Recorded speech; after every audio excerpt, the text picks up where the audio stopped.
สวัสดีครับประตูสู่อดีตครับวันนี้ผมเพิ่งประกอบตะเกียงปิโตรแม็ก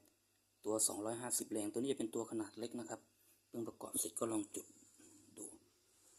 ครับพอเห็นแสงอยู่นะครับตัวเล็กหน่อย250แรงตัวนี้